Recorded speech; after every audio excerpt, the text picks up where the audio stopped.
감옥에 온 기분이 들 정도로 다무들 행복해하고 기뻐하고 그렇게 하는 모습들을 보면서 정말 그런 마음이 들었어요. 사실 이제 이 시편 67편은 작년 9월 달에 제가 했던 설교예요. 근데 그때 이 말씀에 제가 굉장히 이렇게 좀 은혜를 많이 받고 이 말씀이 각인이 됐어요. 그래서 이 말씀이 모든 민족들이 주를 찬송하게 하소서 내 카톡에도 표제로 이렇게 새겨놓고요. 이렇게 새해에도 이 말씀을 표로 삼았습니다. 작년에 제게 이 선교적인 차원에서도 큰 깨달음이 있었는데요. 제가 그 우크라이나를 가면서 우리 이스라엘을 들렸잖아요. 그러면서 제가 다시 한번 성경을 보게 됐어요. 성경을 보면서 우리가 지나치게 그동안 유대인 중심의 구속사에 집중했구나라는 사실을 좀 깨달은 바가 있어요. 물론 예수 그리스도가 오시는 통로로, 복음의 통로로 유대인이 귀하게 선택받고 쓰임받은 것은 부인할 수가 없어요. 그렇지만 하나님은 신약뿐만 아니라 구약 시대에도 이방인을 하나님의 구원 역사에서 배제하신 적이 없어요. 하나님의 목표는 이스라엘이 아니라 모든 민족, 모든 인류인 줄 믿습니다. 이스라엘은 모든 민족을 구원하기 위한 하나님의 도구로 사용을 받은 것이고 제사장의 그런 민족으로 사용을 받은 것입니다. 또 이스라엘은 혈통 공동체가 아니라 신앙 공동체라는 것이 더욱 분명해요. 여러분, 이스라엘은 누가 직접적인 조상이 돼요? 야곱이에요. 야곱의 12아들이 이스라엘의 12지파가 됩니다. 그렇죠? 그래서 야곱의 이름이 이스라엘이에요. 그래서 이스라엘이라는 나라 이름까지 된 거예요. 근데 야곱의 아내가 넷인데 그 둘만 히브리인이고 둘은 이방인이에요. 그리고요, 유대인들이 가장 존경하는 요셉도 이방인과 결혼해서 자녀를 낳았고요. 또 그 요셉의 아들들이 2지파가 됩니다. 이스라엘 12지파 중에서 2지파가 됩니다. 또 유대인이 우상처럼 그렇게 여기는 모세도 유대인과 결혼한 적이 없어 다 이방인들과 결혼했어요. 예수님의 조상 유대는 다윗 왕도 여리고성 출신 지색 라합의 후손이고 이방 여인 모압 여인 룻의 후손입니다. 솔로몬도요 이방 여인들과 왕비들과 그런 결혼해서 왕들을 낳아서 그들이 유대의 통치자들이 되었습니다. 그러니까 이스라엘은 혈통적으로 보면 절대 유대인이라고 보기가 어려울 만큼 그렇게 혈통 중심이 아니라 신앙 중심 공동체였다. 또 동방에서 가장 경건하다고 하는 칭찬을 받은 욥과 또 그 친구들도 모두 이방인들이었던 것을 볼 수 있습니다. 오늘 시편 67편의 말씀은 참 제게는 큰 감동이 됐습니다. 여기 보면 3절과 5절에서 똑같이 하나님이여 민족들이 주를 찬송하게 하시며 모든 민족들이 주를 찬송하게 하소서. 그러니까 각 절에 2번씩이나 모든 민족들이 주를 찬송하게 해달라는 이런 기도를 이 시편의 기자가 드리고 있는 것을 볼 수 있습니다. 시편 67편은 무슨 시입니까? 이 시는 누가 지은 것인지 이 작품을 누구의 작품인지는 알 수 없습니다. 그러나 이 시편은 감사시로 분류가 되는데요. 그래서 이 시편은 추수감사절에 자주 낭송되던 그런 시입니다. 핵심 내용은 바로 세상 모든 민족이 주를 찬송하기 원합니다. 세상 모든 민족이 하나님을 믿고 경외하며 찬송하게 해 주십시오라는 것이 이 시의 주제입니다.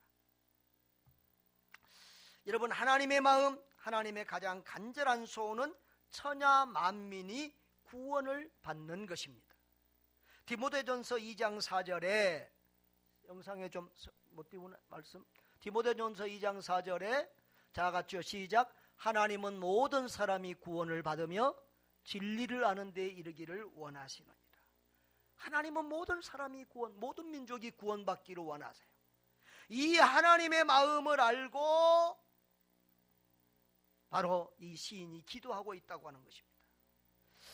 우리 신약 성경에 예수님도 마태복음 28장 19절에서 모든 민족을 제자로 삼으라 그랬어요. 마가복음 16장 15절에는 온 천하에 다니면서 만민에게 복음을 전파하라고 그랬어요. 사도행전 1장 8절에서도 땅끝까지 이르러 증인되라고 했어요. 이것이 하나님의 마음이고 예수님의 소원이에요. 할렐루야. 이 성령 하나님이 이제 오셔서 그 일을 지금 감당하고 있어요. 그런데 이 삼위일체 하나님의 소원을 이 몇천 년 전에 시편 기자가 알고 있다는 거예요. 그래서 그 하나님의 마음, 하나님의 뜻을 정확히 간파하고 그것을 붙들고 기도하고 있다는 사실입니다. 할렐루야. 놀랍지 않습니까? 몇천 년 전에 구약시대에 이미 이런 하나님의 마음을 알고 이런 기도를 드리고 있다는 그 시인의 신앙의 모습이 얼마나 감동적이고 큰 도전이 됩니까? 자, 이 시인은 모든 복과 구원은 하나님께로부터 나온다는 사실을 믿고 있는 사람입니다. 자, 시편 67편 보면 1절 2절하고 6절 7절이 도입부와 마지막 끝부분이 사실은 비슷한 내용인데요. 먼저 1절을 한번 보면 1절 다 같이 읽어봅시다. 하나님은 우리에게 은혜를 베푸사 복을 주시고 그의 얼굴빛을 우리에게 비추사 그랬습니다. 이 내용은 우리가 마치 민수기 6장 24절 구약 제사장의 축도 내용하고 비슷한데요. 그 첫 절이 뭐로 시작이 됩니까? 하나님은 이렇게 시작이 되죠. 엘로힘이라는 말입니다. 엘로힘, 하나님으로부터 시작해요. 이 시인의 신앙 고백은 모든 복은 하나님께로부터 나온다는 거예요. 구원의 은총도 하나님께로부터 주어진다는 거예요. 할렐루야. 여러분, 하나님의 백성에게 복은 무슨 의미를 가지고 있습니까? 여러분은 무엇을 복이라고 생각하십니까? 복은, 하나님의 백성에게 복은 어떤 우리가 목적한 것을 이룬 것이라든가 또 내가 원하고 필요한 것을 받은 것, 얻은 것을 의미하지 않습니다. 그것보다는 오히려 하나님의 백성에게서 진정한 복은 하나님 자신입니다. 따라합시다. 하나님이 내게 복입니다. 하나님이 복이에요. 그래서 하나님이 복일 뿐만 아니라 복의 근원이에요. 성경은 하나님과 가까이 하는 만큼 우리가 행복한 삶을 살고 복된 사람이라고 말하고 있습니다. 여러분, 제가 자주 말씀하고 있는데 이 세상에서 가장 완벽한 행복체는 삼위 하나님입니다.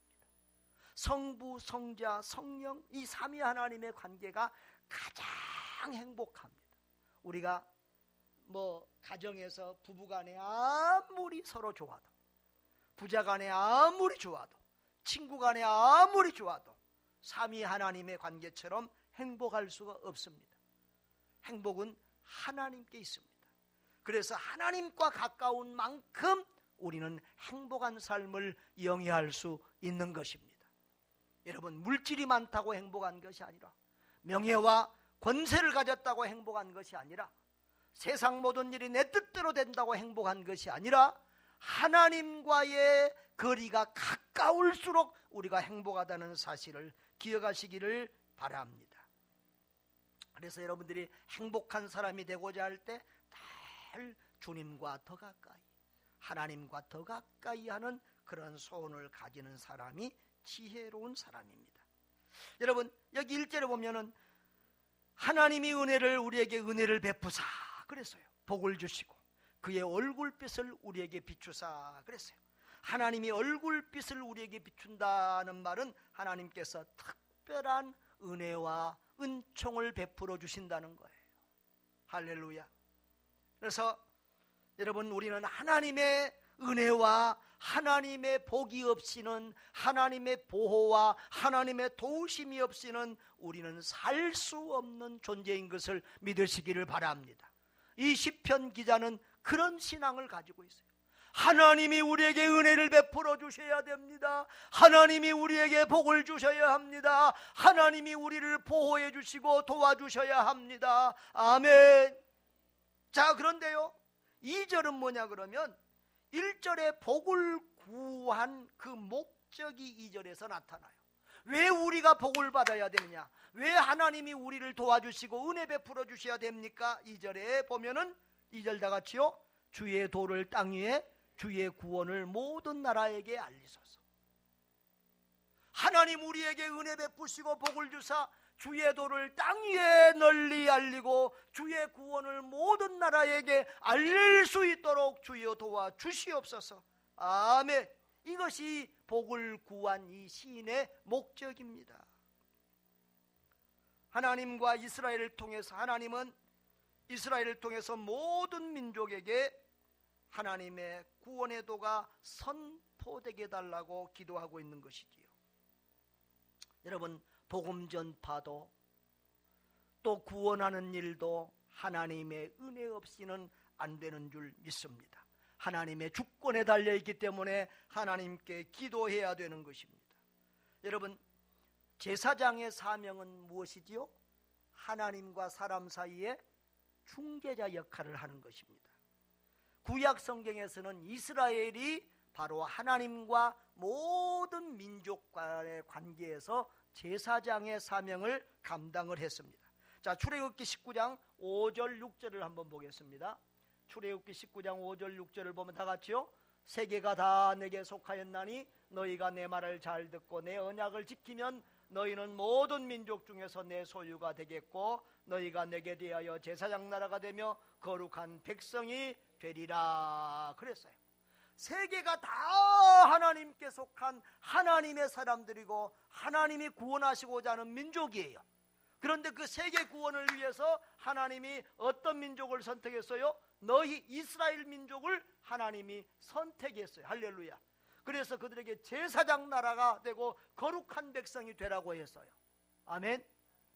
그래서 그들이 제사장 나라가 돼서 하나님과 이 세상 사이에서 다른 민족들 간에서 중보자 역할을 하는, 제사장의 역할을 하는 그런 사명을 잘 감당하라고 이렇게 명령했습니다. 그런데 그 이스라엘 백성들이 나중에는 착각하고 교만하게 되었습니다. 자기들만 하나님 앞에 선택된 백성이고 자기들만 구원받을 수 있는 구원의 대상인 그런 백성이라고 착각한 거예요. 그래서 하나님께서 이제 신약 시대에는 그들이 아니라 유대인 대신 이방인들, 바로 우리들을 제사장으로 선택해서 이 세계 모든 민족을 복음하는 이 사명, 제사장의 사명을 맡기고 있는 줄 믿습니다. 자, 베드로전서 2장 9절을 한번 보겠습니다. 다 같이요. 그러나 너희는 택하신 족속이요 왕같은 제사장들이요 거룩한 나라요 그의 소유가 된 백성이니 이는 너희를 어두운 데서 불러내서 그의 기이한 빛에 들어가게 하시니에 아름다운 덕을 선포하게 하려 하심이라. 아멘.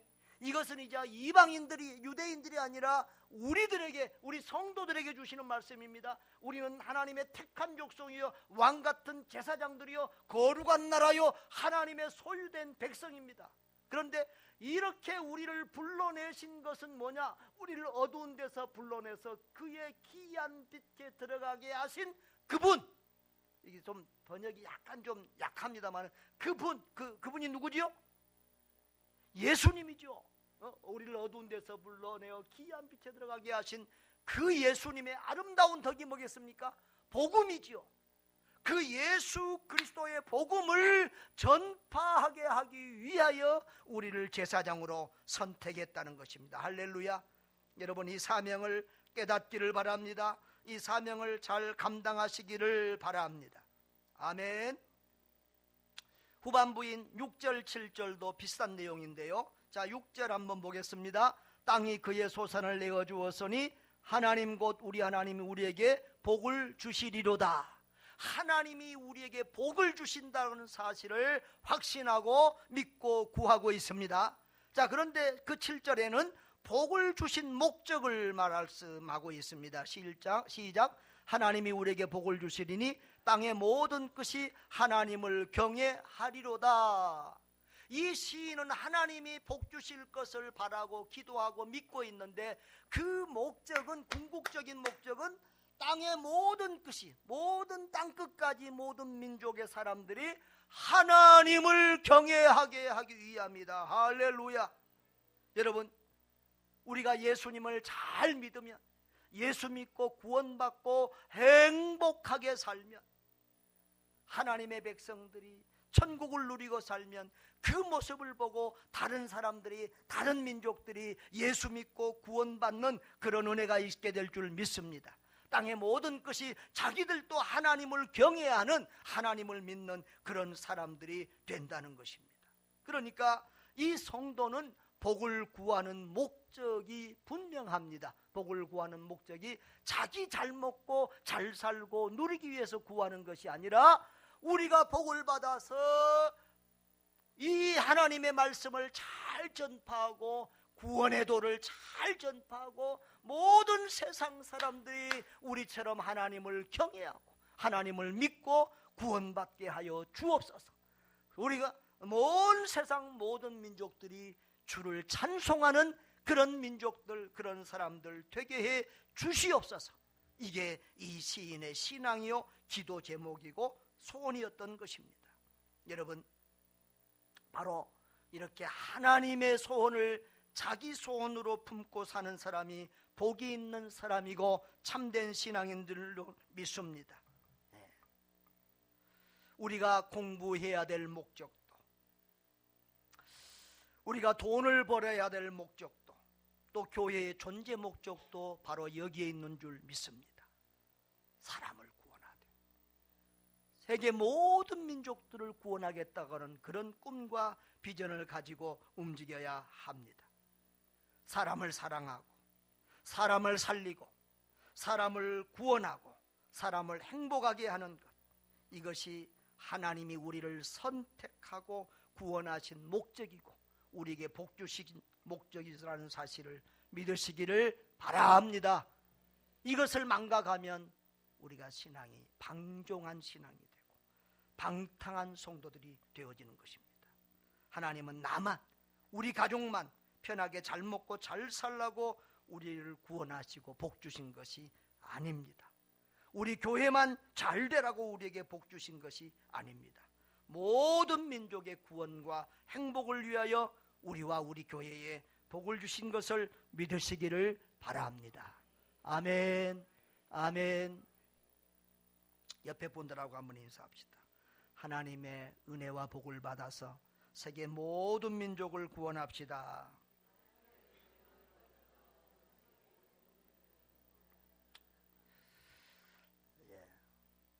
어젯밤에 제가 금요기도회를 마치고 우리 집사님 한 분을 통해서 좀 기쁜 얘기를 들었습니다.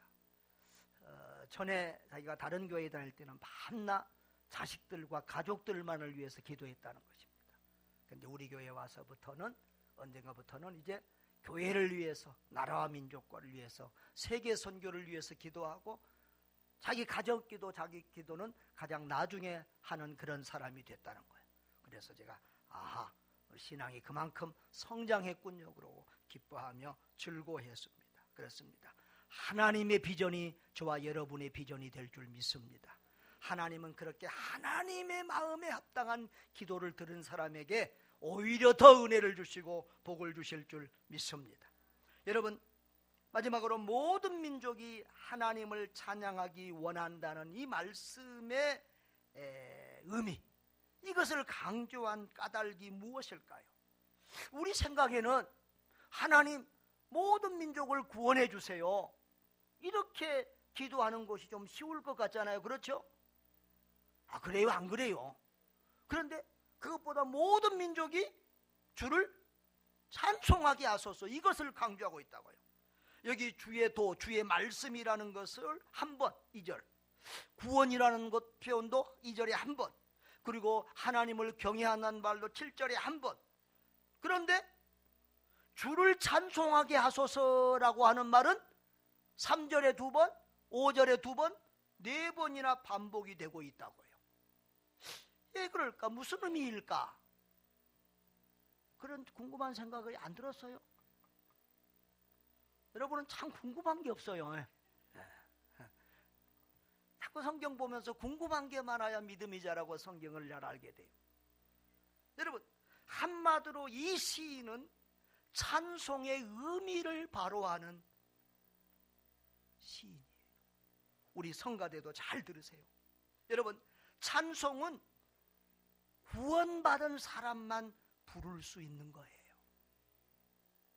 그래서 2절에서 주의 도를 땅 위에, 여러분, 주의 도, 주의 말씀을 통해서 구원받은 사람만 우리 하나님을 찬송할 수 있게 되는 줄 믿습니다. 구원받지 못한 사람도 찬송과 노래를 부를 수 있어요. 나 같은 죄인 살리신 어메이징 그레이스, 이런 거 부를 수 있어요. 그러나 하나님이 보실 때는 그건 노래지 찬송이 아니에요. 무슨 말씀인지 이해가 되십니까? 진정한 찬송은 구원받은 사람의 신앙 고백에 또 감격, 또 구원받은 사람의 어떤 기도, 또 말씀에 대한 어떤 그런 고백, 이런 것들이 찬송인 것이지요. 하나님은 이런 찬송을 듣기 원하십니다. 하나님은 모든 민족들의 찬송을 듣고 싶어서 모든 민족을 창조한 줄 믿습니다. 이사야서 43장 21절을 보겠습니다. 자, 같이 시작. 이 백성은 내가 나를 위하여 지었나니 나를 찬송하게 하려 함이니라. 아멘. 하나님을 찬송하게 하기 위해서 사람을 창조했다는 거예요. 이게 무슨 말이냐 하면은, 하나님은 우리가 기쁘고 행복해서, 우리가 구원받고 기쁘고 행복해서 하나님을 찬송하는 그런 사람들 되기를 원한다는 거예요. 여러분, 성도들은 뭐 해요? 힘들고 어려운 일이 생기면 기도하고, 그리고 기쁘고 좋으면 찬송하지요. 찬송하지요. 은혜 충만할 때 찬송이 나옵니다. 감사가 충만할 때 찬송이 나옵니다. 성령 충만할 때 찬송이 나옵니다. 여러분, 하나님은 우리가 하나님과의 관계가 회복이 되고 그 구원의 감격과 감사 속에서 기쁘고 즐거운 마음으로 우리 하나님을 찬송하기를 원합니다. 아멘. 그런데 그 찬송 소리를 이스라엘 히브리 말로만 듣고 싶지 않아요. 한국말로만 듣고 싶지 않아요. 온 세계 모든 민족의 언어로 모든 민족이 하나님을 찬송하는 그 찬송을 우리 하나님이 듣고 싶으신 것입니다. 이번에 저는 중앙아시아에 갔습니다. 카자흐스탄에서 순회를 하는데 여러 민족이 모였습니다. 고려인들, 러시아인들, 또 우즈벡인, 카자흐인, 키르기즈인, 모르겠어요. 거기 우크라이나 사람도 있었는지. 그런 여러 민족들이 모여서 한 마음 한 뜻으로 우리 주님을 찬양하고 춤을 추는데 내가 그 시간에 느껴지는 거예요. 야, 여기가 바로 천국이구나, 그런 생각이 들었어요. 거기에 무슨 민족적인 차별이 없어요. 모든 민족이 그리스도 안에서 한 형제자매로 하나가 됐어요. 거기에 무슨 배우고 못 배우고 부자고 가난한 사람이고 이런 뭐가 없어요. 거기 보니까 박사들도 몇 명 있고요, 의사들도 몇 명 있고요, 목사도 있고 70이 넘은 집사님도 있고, 또 저 강계라신 목사님, 알마자의 강계라신 목사는 제 제자지만 나하고 나이가 동갑이거든요. 그런 목사님들도 있고, 그런데 전부 다 하나 돼서 같이 춤을 추고 찬양하고 같이 연극하고 어울리는 모습을 보면서 너무너무 아름다웠어요. 할렐루야. 1년 동안 그 시간을 기다린 것 같아요. 내가 뭐 은혜를 많이 끼쳐서 그 분위기가 좋은 것이 아니라 정말 그들 자체로 만남을 즐기고 정말 그들이 주 안에서 서로 사랑을 나누고 행복해하는 그런 모습들을 보면서 얼마나 감사한지 몰라요. 바로 여기가 천국이구나. 여러분, 요한계시록에 나타난 천상의 모습도 바로 그런 모습이에요. 요한계시록에 보면 4장에 보면 천상의 예배, 또 7장에 보면 천상의 예배의 모습이 나오는데 한번 자 7장 9절로 12절만 한번 볼까요? 다 같이 읽어봅니다. 시작.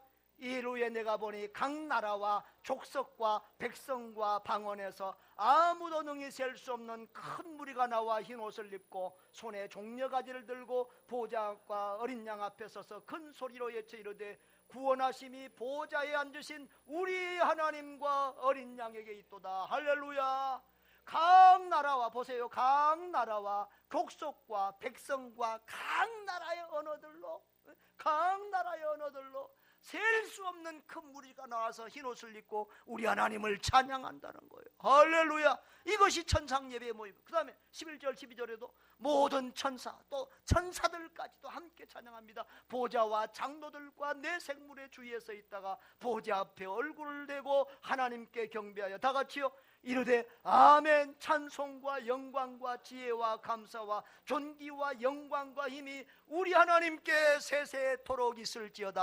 아멘. 할렐루야. 모든 영광을 하나님께 돌리고 예수님께 돌리고 천사들과 더불어 모든 민족들이 우리 하나님을 찬송하는 모습, 바로 그것이 천국의 모습인 줄 믿습니다. 하나님은 이 땅에서도 그런 천국과 비슷한 찬양의 모습들이 각 나라 각 민족 가운데서 울려 퍼지기를 원합니다. 모든 민족들이 주를 찬송합니다. 이것이 하나님의 뜻이요, 이것이 하나님의 소원입니다. 그것이 저와 여러분의 인생의 목표가 되고 기도 제목이 되기를 바랍니다.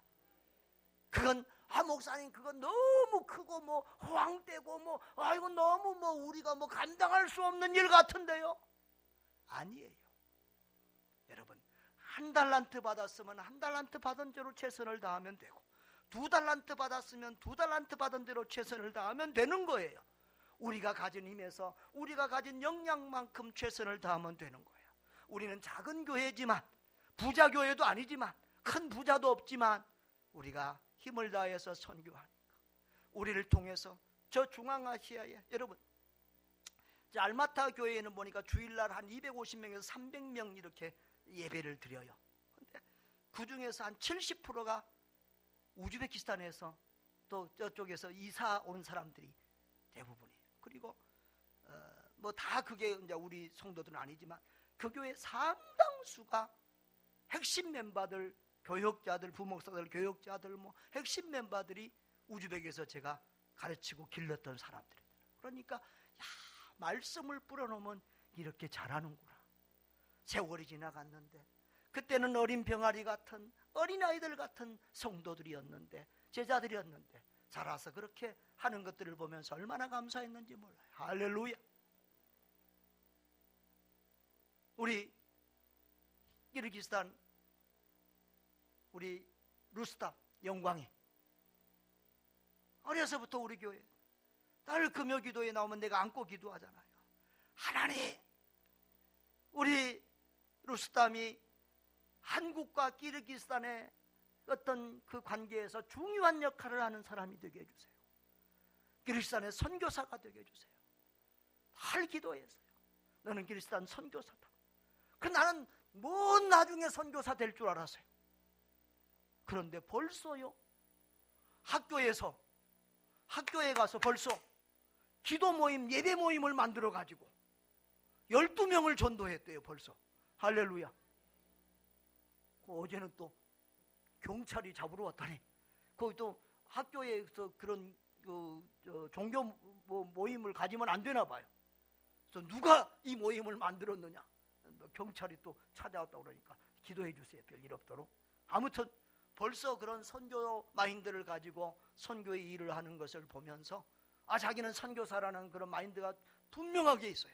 얼마나 감사했는지. 야, 먼 미래가 아니고 우리가 이렇게 작은, 여러분, 겨자씨 하나가 자라서 큰 나무가 되듯이 우리가 작은 힘이지만 또 작은 일들이지만 우리가 주님의 마음을 가지고 기도하면서 최선을 다할 때 거기서 하나님이 일하시는 모습을 우리가 보고 있습니다. 할렐루야. 다음 달에는 제가 브라질을 가고자 합니다. 브라질에 우리가 파송한 선교사님들을 통해서 큰 신학교가 운영이 되고요, 온 세계에 40명 이상의 선교사가 파송이 되었습니다. 우리 교회는 작은 교회지만 우리 교회를 통해서 온 세계에서 이곳저곳에서 열매 맺어가고 있다는 사실. 그래서 아마 우리 교회를 통해서 구원받은 사람들보다 우리가 지원하고 기도하는 선교사들을 통해서 구원받은 사람들이 훨씬 더 많습니다. 여러분, 나는 힘이 없다, 나는 부족하다 하지 말고 하나님이 우리에게 주신 은혜대로 우리가 하나님과 같은 비전과 꿈과 기도 제목을 가지고 함께 하나님과 더불어 움직이면 하나님이 우리를 통해서 일하시고 열매 거두는 줄 믿습니다. 사랑하는 여러분, 하나님은 저와 여러분이 주의 말씀으로 구원받고 행복하게 살기를 원합니다. 구원의 감사와 기쁨 속에서 우리 하나님과 동행하며 기뻐 찬송하는 삶을 살기를 원하십니다. 천국을 누리며 살기를 원해요. 저는 분명한 이런 목적이 있습니다. 우리 교회를 정말 행복한 교회로 만들어가야 됩니다. 우리가 천국을 누리지 못하면서 남에게 천국이 있습니다, 예수 믿으세요, 이거 안 될 말이거든요. 저와 여러분이 먼저 천국을 누려야 돼요. 천국을 보여줘야 돼요. 내가 이 땅에 살고 있지만 천국을 누리면서 살고 있다는 것을 이웃에게 비춰주고 보여줘야 돼요. 그런데 여러분, 우리만 그 천국을 누려서는 안 되고 우리 친족, 우리 이웃들도 구원받고 천국을 누리고 우리 하나님을 찬양하는 그런 날이 와야 합니다. 이 명절 때는 여러분, 우리 친족과 이웃들을, 부모님들을 우리 구원하기, 전도하기 가장 좋은 때입니다. 기도 많이 하시고, 여러분 좀 선물도 넉넉하게, 예수 믿는 것들은 아이고 더 짜네 이런 소리 듣지 마, 넉넉하게 하시고 효도하시고 전도하십시오. 우리나라, 우리 민족만의 구원이 아닙니다. 우리 모든 나라, 모든 민족이 구원받고 행복에 겨워서 주를 찬송하기를 원하는 것, 그것이 우리 하나님의 소원이고 우리 하나님의 마음인 줄 믿습니다. 모든 민족이 구원받고 주를 찬송하는 것, 이 하나님의 소원이 저와 여러분의 삶의 목적이 되고 소원이 되고 가장 중요한 기도 제목이 되기를 바랍니다. 그 일을 위해서 마음과 뜻과 힘과 목숨을 다할 수 있기를 바랍니다. 주님이 가장 기뻐하시는 존귀한 일에 존귀하게 쓰임받는 복된 성도들 되시기를 주의 이름으로 축원합니다.